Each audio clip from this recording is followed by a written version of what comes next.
ဘာမဟုတ်တဲ့ကိစ္စတစ်ခုကိုတွေးရင်နဲ့တညလုံးအိမ်မပျော်ဖြစ်ဘူးလားကျွန်တော်တို့တနေ့သားမှာအသွေးပေါင်း6000ကျော်ဝင်လာတတ်ပါတယ်အဲ့ဒီထဲကအများစုဟာအစိုးမြင်တဲ့အသွေးတွေစွရင်ပူပန်တဲ့အသွေးတွေပါတေဟာတခါတလေဘာမဟုတ်တဲ့ကိစ္စတစ်ခုကိုတွေးရင်နဲ့တညလုံးအိမ်မပျော်ဖြစ်ဘူးလားကိုအသုံးမကျဘူးလို့ခံစားဘူးလားဒါမှမဟုတ်သူတစ်ပါးရဲ့စကားတခွန်းကြောင့်တပတ်လောက်စိတ်တူနေဘူးလားတကယ်တော့ကျွန်တော်တို့ခံစားနေရတဲ့စိတ်ဆင်းရဲမှု69%ဟာအပြင်လောကကဖြစ်ရတွေကြောင့်မဟုတ်ပါဘူးကျွန်တော်တို့ရဲ့အသွေးတွေကြောက်တာဖြစ်ပါတယ်ဒီနေ့မှာတော့ကမ္ဘာတစ်ဝက်မှာရန်ခစ်စားနေတဲ့ဂျိုးဆက်မှုရန်ရဲ့ Don't believe everything you think ဆိုတဲ့စာအုပ်ကိုအခြေခံပြီးတွေးတောခြင်းဆိုတဲ့ထောင်ချောက်ထဲကနေဘယ်လိုရုန်းခံမလဲဆိုတာကိုပုံမြင်လေးနှစ်ခုနဲ့သူအသေးစိတ်ရှင်းပြပေးသွားမှာပါဒီဗီဒီယိုဆုံးမှာတည့်ရဲ့စိတ်ချနေဟာအရင်ကနဲ့မတူပဲပြောင်းလဲသွားစေရမယ်လို့ကျွန်တော်ကတိပေးပါတယ်။စာရေးသူဂျိုးဆက်မှုရန်ကအဓိကအချက်တစ်ချက်ကိုအရင်ရှင်းပြပါတယ်။အဲ့ဒါက thought အသွေးနဲ့ thinking တွေးတောခြင်းကိုခွဲခြားဖို့ပါ။ဒါကကြည့်ရတာသူတလူလိုနဲ့လုံးဝခွဲပြရပါတယ်။ thought အသွေးဆိုတာကတဘာဝတရားပါ။ရေဒီယိုလှိုင်းတွေလိုပဲအလိုလိုဝင်လာတာ။ဒါကိုကျွန်တော်တို့သားလို့မရဘူး။ဥပမာမနှက်ဖန်မိုးရောင်မလားမသိဘူးဆိုတဲ့အသည့်လေးဝင်လာတာမျိုး thinking တွေးတောခြင်းဆိုတာကတော့ဝင်လာတဲ့တော့ကိုမှလက်ခံလိုက်ပြီးစိတ်ပြီးဆက်တွေးတာမိုးရွာရင်ငါအလုပ်သွားရခက်မှာပဲအလုပ်နောက်ကျရင်တထေးကစူအောင်ပဲငါတော့အလုပ်ပြုတ်တော့မှာပဲဆိုပြီးဇလန်းတွေဆက်ခင်းနေတာဟာ thinking ပါဆင်းရဲဒုက္ခ suffering ဆိုတာ thinking ကနေပဲလာတာပါတင်မတွေးတော့တဲ့အချိန်မှာဆင်းရဲမှုမရှိတော့ပါဘူးငြိမ်းချမ်းမှုဆိုတာရှာယူရမှာမဟုတ်ဘူး thinking ကိုရက်လိုက်တာနဲ့ကြံရစ်ခဲ့တဲ့တဘာဝအခြေအနေကငြိမ်းချမ်းမှုပါပဲစာရေးသူကပုံမြင်လေးတစ်ပုဒ်နဲ့ဥပမာပေးပါတယ်တခါကဘုန်းကြီးတစ်ပါးဟာအေးချမ်းတဲ့ရေကန်အလဲကိုလှေလေးတစ်စင်းနဲ့သွားပြီးတရားထိုင်ပါတယ်။အဲ့ဒီချိန်မှာတခြားလှေတစ်စင်းကသူ့လှေကိုအချိန်နဲ့လာတိုင်းမိပါလေရော။ဘုန်းကြီးကမျက်စိမဖွင့်သေးပဲစိတ်ထဲမှာဒေါသတွေထွက်လာတယ်။ဘသူကများဒီလောက်တိုက်စိတ်တဲ့နေရာမှာငှလှေကိုလာတိုက်ရတာလေ။လူရိုင်းမဲ့မစင်ကျင်လိုက်တာကွာဆိုပြီးသွေးတွေဆက်တိုက်ဝင်လာတယ်။ဒါပေမဲ့သူမျက်စိဖွင့်ကြည့်လိုက်တဲ့အခါသူ့လှေကိုလာတိုက်တာကဘသူမှမပါတဲ့လှေလွတ်ကြီးဖြစ်နေတာကိုတွေ့လိုက်ရတယ်။အဲ့ဒီအခါမှာသူ့ဒေါသတွေကချက်ချင်းပြောက်သွားပါတယ်။ဘာလို့လဲဆိုတော့ဒေါသတုတ်ပြန်စရာလူမရှိတော့လို့ပါကျွန်တော်တို့ဘဝမှာလဲတခြားလူတွေကကိုယ့်ကို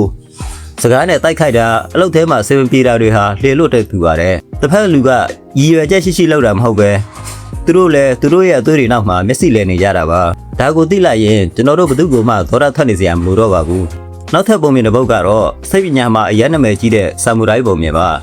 တခါကဓာရီကျွမ်းကျင်တဲ့သူရဲကောင်းကြီးတယောက်က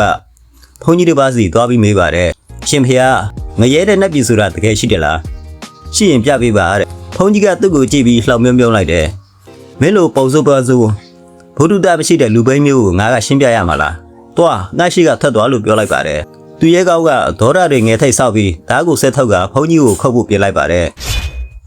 ဘုန်းကြီးကအေးအေးဆေးဆေးပဲပြောလိုက်တယ်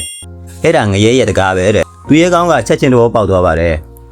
ဟောငါရဲ့ဒေါသအသွေးတွေကငါ့ကိုငရဲရောက်အောင်လုံနေတာပါလားဆိုတာကသူ့ဓာတ်ကိုပြန်သိမ်းပြီးဘုန်းကြီးကိုရိုးရိုးသေးသေးဥချလိုက်ပါတယ်အဲ့ဒီအခါဘုန်းကြီးကပြောပြီးမိတ်ပါတယ်အခုမင်းရဲ့နောင်တနဲ့ငြိမ်းချမ်းမှုကတော့နတ်ပြည်ရဲ့တကားပဲတဲ့ဒီပုံမြင်ကပေးတဲ့သင်ခန်းစာကရှင်းပါတယ်နတ်ပြည်နဲ့ငရဲဆိုတာတေမရောက်မှာမဟုတ်ဘူးအခုလက်ရှိတိတ်ကောင်းတွေကတင်းငင်းတွေဟာတိတ်ကိုငရဲကြအောင်လုပ်လိုက်တယ်လို့အဲ့ဒီအသွေးတွေကိုဖွတ်ချလိုက်တာနဲ့နတ်ပြည်လိုငြိမ်းချမ်းမှုကိုရစေနိုင်ပါတယ်ဒါဆိုကျွန်တော်တို့ဘယ်လိုနေထိုင်ရမလဲဂျိုးဆက်မှုရန်ကအချက်၃ချက်ပေးတာပါတယ်နံပါတ်1ကတော့ don't judge your thoughts အသွေးဝင်လာရင်ဒါကအဆိုးလားအကောင်းလားမဆုံးဖြတ်ပါနဲ့။အော်ငါစိုးရိမ်စိတ်လေးဝင်လာတာပဲလို့သတိထားကြည့်ရုံပါပဲ။နံပါတ်2ကတော့ look for the feeling not the content အသွေးရဲ့အကြောင်းအရာ content ထဲမှာပဲနှစ်မသွားပါနဲ့။သူဘာလို့ငါ့ကိုဒါပြောရတာလဲဆိုတာကိုမစင်စားပဲ။ငါစိတ်ထဲမှာအခုဘယ်လိုခံစားနေရတယ်လဲဆိုတဲ့အသိ feeling ကိုပဲအာရုံစိုက်ပါ။စိတ်ချနေစတိတ်ကောင်းလာရင်အသွေးတွေကအလိုလိုကောင်းလာမှာပါ။နံပါတ်3ကတော့ living in non thinking ဒါကဘာမှမသိတဲ့လူအားတယောက်လိုနေခိုင်းတာမဟုတ်ပါဘူးကိုယ့်ရဲ့အလုပ်ကိုလုပ်နေပေမဲ့စိတ်ထဲမှာ drama တွေမခင်းပဲလက်ရှိပြစ္ဆုတ်ပံ flow state မှာနေထိုင်တာကိုဆိုလိုတာပါဒီကုံညုံအနေနဲ့ပြောချင်တာကတင်ဟာတင်းရဲ့အသွေးတွေမဟုတ်ပါဘူးတင်ဟာအဲ့ဒီအသွေးတွေကိုစောင့်ကြည့်နေတဲ့အသိစိတ် awareness တာဖြစ်ပါတယ်ဟေလွတ်ပုံပြင်နဲ့ဆမူတိုင်းပုံပြင်ကိုအမြဲတည်းရပါတိတ်ကိုတယောက်ယောက်ကစိတ်ဆိုးအောင်လုပ်ရင်ဒါဟာဟေလွတ်ကြီးပဲလို့တွေးပါ